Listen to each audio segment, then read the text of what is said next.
What happens when the person responsible for bringing Hollywood's biggest fantasies to life is suddenly forced to face a reality no parent should endure? Today, we're joined by Michel Shane.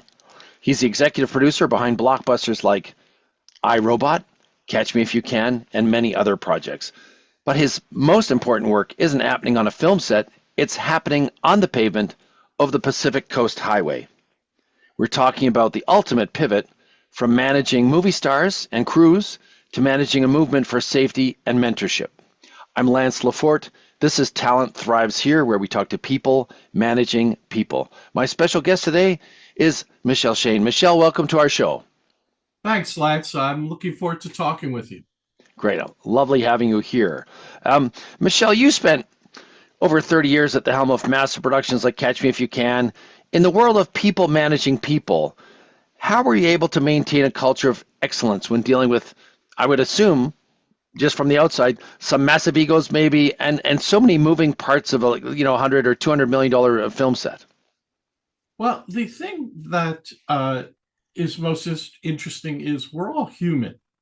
And what I learned in my years of learning this business and being in this business is that most people are kind and interesting people, and especially when they reach a level of success. The people who are not are concerned that if you scratch the surface, they will fall apart.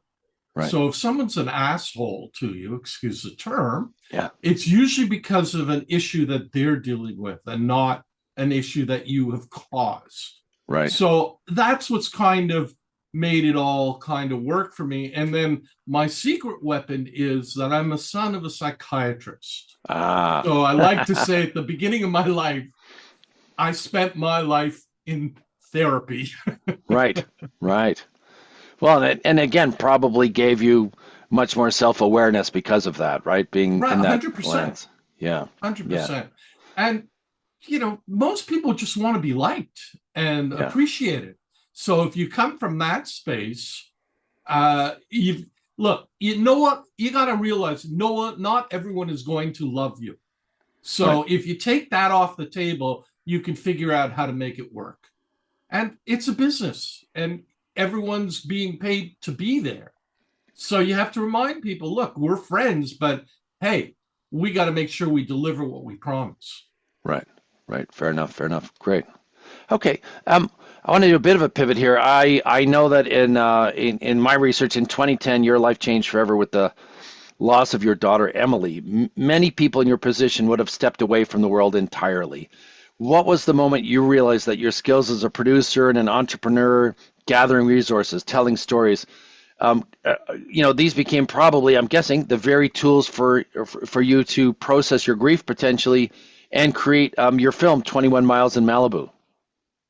So it is interesting. I did step away because, look, there's no definition when a parent loses a child. If you get divorced, you're a divorcee. If you lose a spouse, you're a widower. When you lose a child, there's no definition for it, and it turns your life upside down. I have often said that I created three hearts and then I lost one. And, how do you expect me to ever be whole again? It's impossible. But you could do one or two things. You can go into the darkness and woe me forever. And this is a tragedy. And it is. Yeah. And no Yeah. one can blame you for it. Or you can go towards the light and figure out how to make it something better. And the night Emily died, I said, I do not want her to be, who is that poor little kid on Pacific Coast Highway that got killed in 2010. And Yep. if there's one thing I've succeeded in, that's it. Everyone in my town knows who she is. And we've created a foundation, and my advocacy for safety on Pacific Coast Highway has gone all the way up to the state government here. I speak with senators and members of the California government all the time in trying to figure out how we can bring safety to this road. And let me just do one little thing. Yeah. 2 years ago, 3 years in October, 4 Pepperdine seniors, women, were killed standing at the side of the road. They weren't in Wow. a car. They Yeah. weren't in the way. It was a car that went out of control. Out of The control. driver, 22-year-old, doing a stupid move, never thought he was ever going to do what happened. Yeah. And it's a tragedy all around. But 4 people dying at the same time creates a change, because one person dying or people dying, it's like, oh, that's so sad, and Yeah. you flip the page. 4 people dying says you've got a problem. Right. Right. Wow. Wow. Yeah. It's I've been down that highway many times, and all around California. I ride a motorbike, and I ride motorbikes with tons of friends, and we travel all over the place. And our thing is often now traveling through the woods because it's a whole different experience. But when I was much younger, you put a powerful engine and a couple wheels in a young man's hands, speed is like a drug, right? It's addictive. And so I can see, and again, the other thing you have in that part of the country is these beautiful curvy roads. So it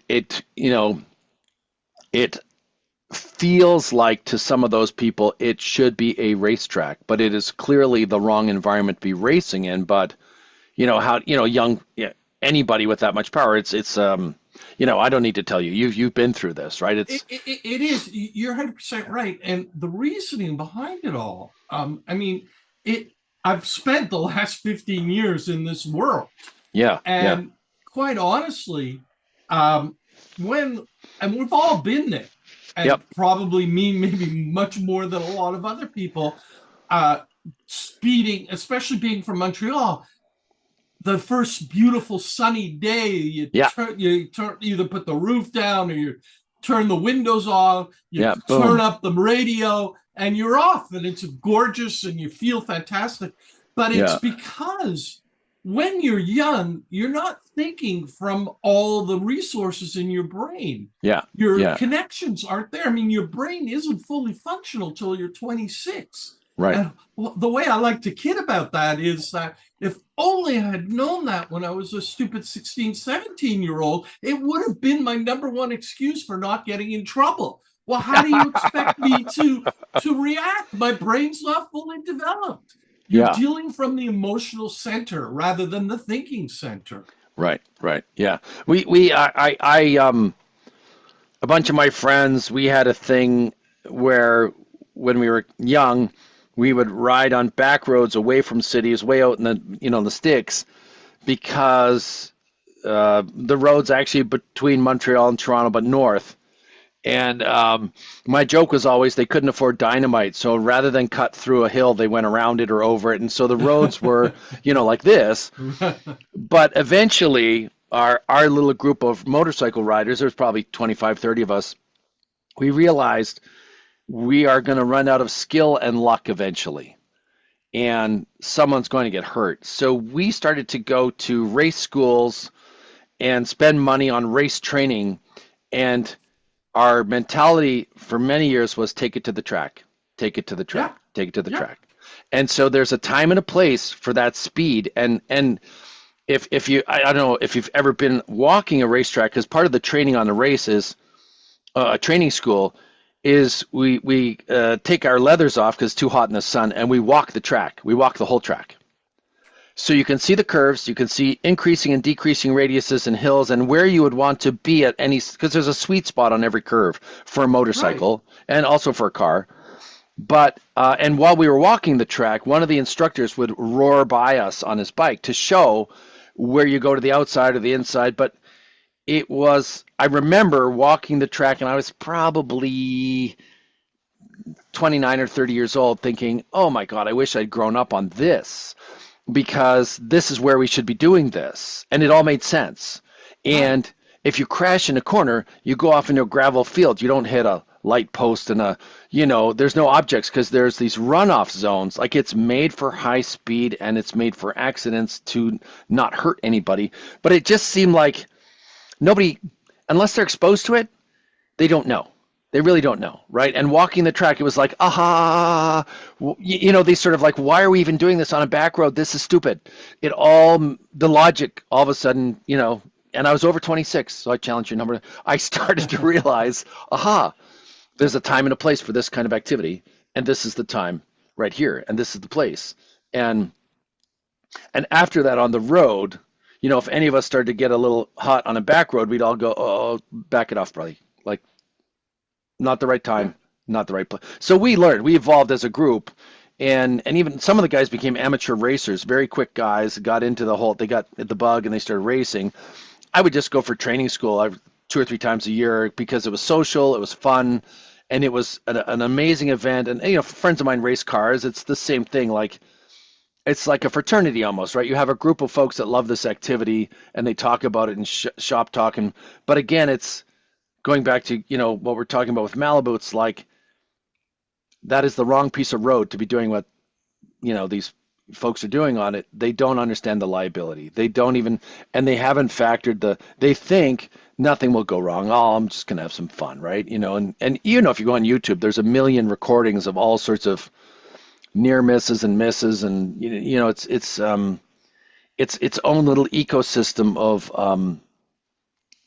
sport riders, sport drivers correct me if I'm wrong. I don't live there. You live much closer to the whole thing. But it's I I always wrestle with how do you tamp it down? How do you continue to not walk away from the problem, I guess, and find more ways to limit the liability or lessen the liability? Does that make sense? I think I'm. Yeah, it's interesting because I've often thought that if they had built more places to go race, Yeah.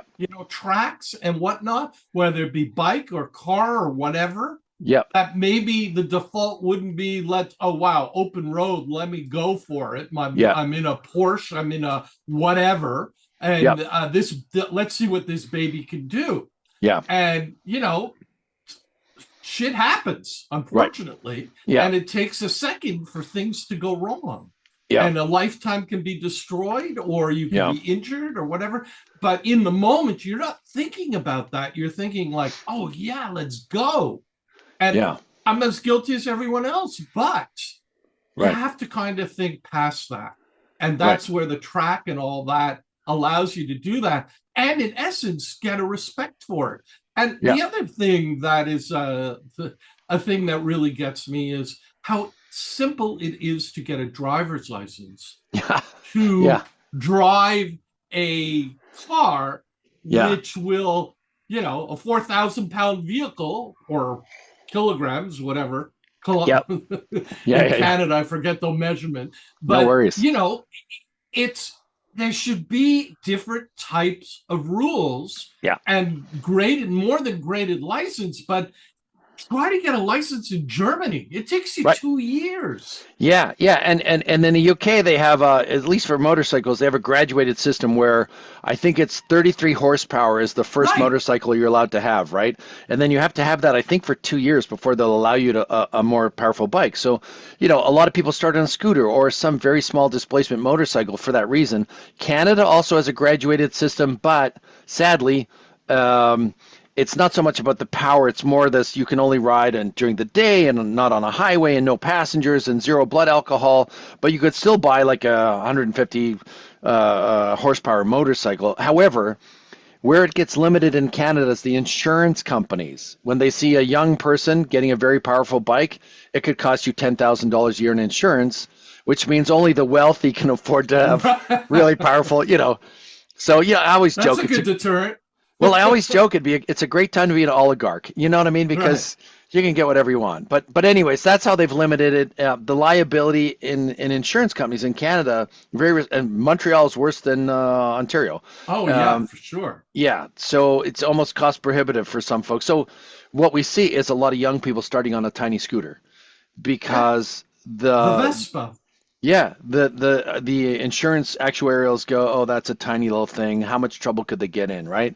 So we'll give them a very inexpensive insurance policy for the first couple of years, and then they will work their way up when they're less risk.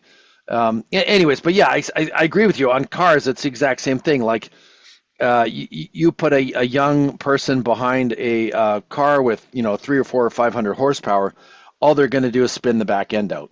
they Oh do yeah. not know what they're doing, right? And I say that because a lot of my friends race, and it's amazing to see when someone actually does know how to keep traction on the road, where they apply the gas, where they don't, and all that sort of stuff. Like, some of my buddies you can give them a crap car, but if they catch you in the corners on a track, they're going to murder you. Like, they're just very skilled drivers.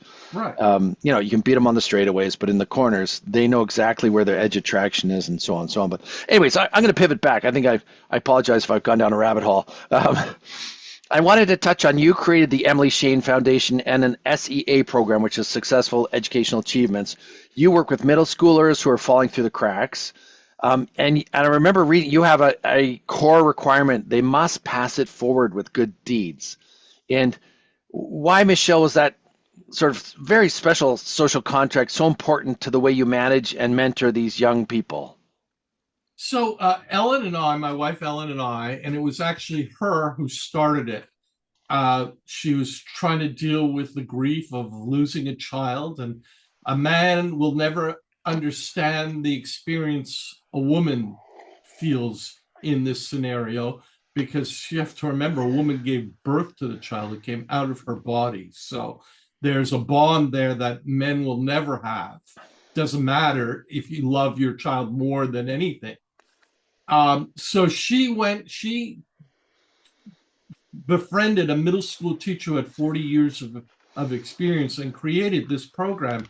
And what we do is we take kids who are falling through the cracks, who are social pressure or no cause of their own. They don't have a learning problem. They're not succeeding, or they hate school. We put them with a college age student who becomes their mentor tutor. And they meet twice a week for an hour. And the cost to this program, and it's only for middle school, the cost of this program is to pass it forward. And where that came from, the day Emily died, I came home and told my wife and called my family. And, I'll never forget that day as long as I live, obviously. And I turned to my wife and I said, I'm going to start a pass it forward program, not a pay it forward, no money, pass it forward. Do something for someone else. Don't ask for anything in return, and have them do the same thing. And that's how the foundation started. And the reason we did it is that Emily was one of these empathetic children. Mm-hmm. She was a creative. And that's why we started the C program, because she struggled in school. She saw the world through different lenses, and it didn't fit into the typical classroom. She's very Right. bright, but Yeah. just didn't fit. So she used to go to school, and at lunchtime, she would be with friends of hers, and there'd be a child sitting there by herself or himself eating lunch. And Emily would call them over. And if her friends go, why are you inviting them over? And she would go, well, she's eating or he's eating alone. Let him join us. Why should they eat alone? And that was the essence of her. When my wife drove places, she had to have extra food in the car so that Emily could give it to homeless people, because she didn't like seeing people in pain. Right. And, Right. and it was an amazing trait. And she had friends in all the grades. Here's a 13-year-old befriending 16-year-olds and 11-year-olds.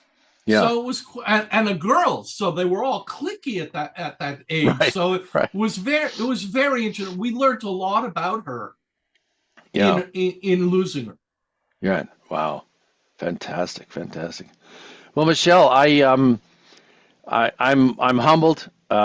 Really happy to have this conversation. I think if Likewise. anyone is trying to find out more about you, there's tons of stuff online. And the film, of course, 21 Miles to Malibu, and your foundation. Is there anything that you want to tell our audience, like how to find you, how to connect with you, any way to reach out that is like your sort of preferred way of connecting with you if they want more No, information? you can go to LinkedIn. You Yep. can go to the Emily Shane, emilyshane.org, or look up the Emily Shane Foundation and write me there.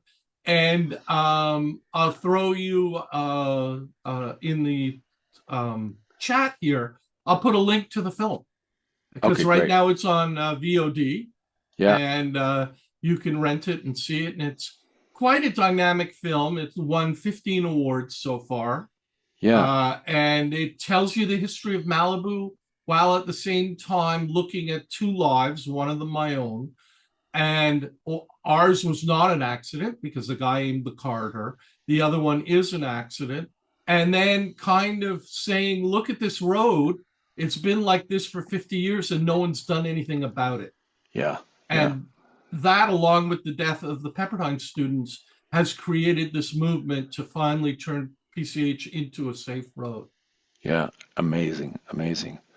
Well, again, Michelle, thank you so much. And hopefully we could, I think just prior to the podcast, we talked we could probably open up 25 doors and have many conversations about many things in the entertainment business or other Right. parts. And so I thank you so much for being a guest on our show today. And I look forward to potentially doing a chapter 2 and digging down some more content and having it chalk. So thank you so much again. It was great having you on the show. Thanks for having me. And unfortunately, we didn't get to speak much about the film business, but next time. Absolutely. Absolutely. Thank you again. Take care. Bye bye.